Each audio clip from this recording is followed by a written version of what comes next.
Hey everyone, this is Corey with Stafford's EDC, and today I'm bringing you a full review on the Kizer T1. So this was loaned to me by Brent over at Backpack B. Really nice guy, awesome dude who makes great content.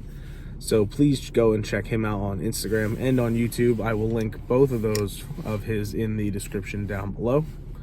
So yeah, this is the Kizer T1. So this is an older model for Kizer. Mojave Outdoors has recently done a black micarta liner lock exclusive, opposed to the frame lock version that you see here. This is a titanium frame lock.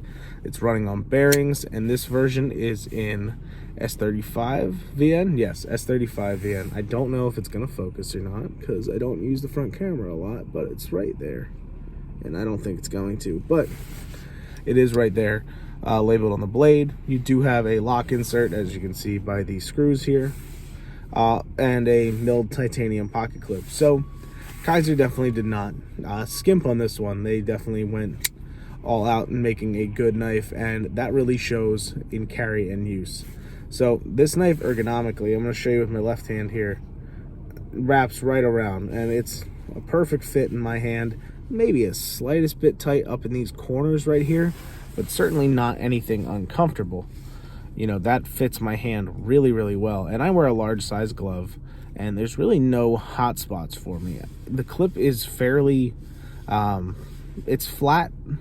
It doesn't have too much dimension to it, which is nice in a way, but the scales have some contouring to them, which you can see with the lines here where the different gradients are kind of milled in.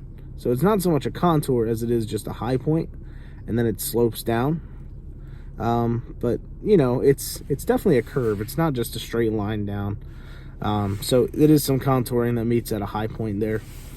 But that would have been nice to see on the clip as well, but certainly does not make for an uncomfortable carry. It does carry nicely with this clip. You can see the depth of carry just about there where my fingers are. As you can see the gap. Yeah, you can see it carries fairly deep up to where the top of my finger is right there. So not too much sticking out of the pocket, just enough to reach down and pull this out with no issues at all. The action on this is phenomenal. As I said, it's on bearings, so it drops right shut. I originally thought this was on washers and just really broken in, but no, this is bearings, and it flies out. The detent's solid, and the action is just drop shutty as can be. So that's awesome. Cutting with this, so the blade stock is not insanely thin. You're looking at like 0.12 inch blade stock. I haven't checked that to be precise, but it's looking like that. It's at least 0.1 or bigger. I have my TRM Atom on me today, which is 0.09, and you can see the blade stock thickness on there versus that. So you can see it's probably not 0.1 considering the difference in those sizes. But yeah, so despite that, this does have a really nice flat grind, and it cuts like a hollow grind. You can see the grind comes most of the way up the blade, and then after this first like 2/3 of the blade or so, the flat grind does reach the spine, so you get a nice tapering tip that thins out nicely. So very nice for cutting through things and penetrating if needed, if you need to stab, excuse me there. But yeah, the tip is nice and acute, so for fine work it works great, and the flat grind comes down to a pretty thin edge.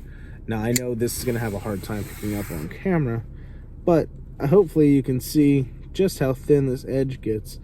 You know, my fingers are touching once I reach the final apex there. And that's really good. You normally don't see that kind of thing unless it's a full flat grind or a really good one, or a hollow grind. So for Kizer to pull that off is really great, and it cuts really well. I believe this has the factory edge on it, and it's a great edge. It looks like a nice like 400 grit finish, like most factory edges tend to be, at least visually. I don't know what they actually finish at, but the grind lines that I can see remind me of like a 400 grit finish coming off of the KME. So that is worth mentioning, and it's definitely not a super steep angle from the factory. You can see just how that bevel is where it's not super wide.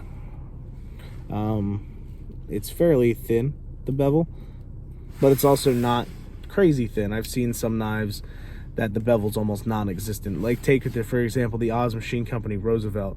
The bevel is so thin on that primary edge where the actual apex is, and that's because it's such a thin stock, and he sharpens it at a fairly large angle, probably about 20 or 25, between 20 and 25 degrees. So it makes for a really, since it's so thin, that steeper angle doesn't have very far to go, so that creates a thinner grind, a thinner edge. I shouldn't say that. Thinner in terms of width, not in terms of thickness. So that's definitely worth mentioning. The thinner edge with a steeper angle, of course, is going to cut better than something like this. But with really thin blade stock, it doesn't really make that much of a difference. It certainly attributes a difference. Just check out, I think it's, I'm not going to remember the channel, but I'll try and link the video down in the description below. It has to do with thickness behind the edge and edge retention, based off of things like that, and there's a formula that calculates it, and just the crazy difference what a few degrees for inclusive edge can make. So I will link that video down below if you're interested in seeing how different steels, specifically M390 in that video, differs based off of its edge angle. But what I've been trying to say is the width of the primary bevel on this, the primary edge, or second, I don't know if it's a secondary bevel or not. The width of the cutting edge is fairly uniform on this, so the grind's good.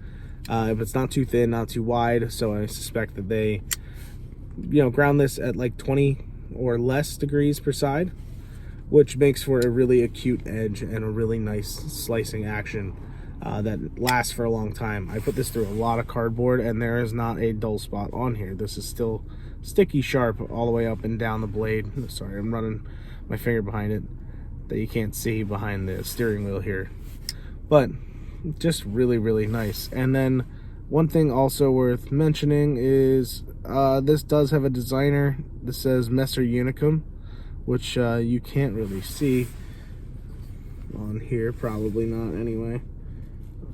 Hopefully that focused. If it didn't, oh well.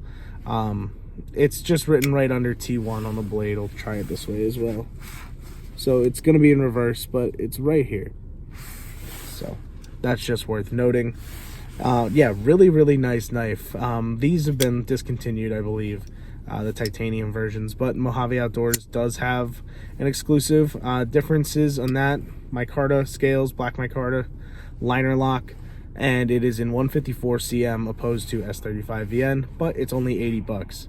So if you're looking to get a Kizer T1, you can look for these on the secondary market. Look to pay about $100 to $120 for the full tie S35 VN version, or head over to Mojave Outdoors if they're still in stock. I'll put a link in the description. I'm not affiliated with them in any way. I won't get anything from providing that link, so just want to be transparent about that.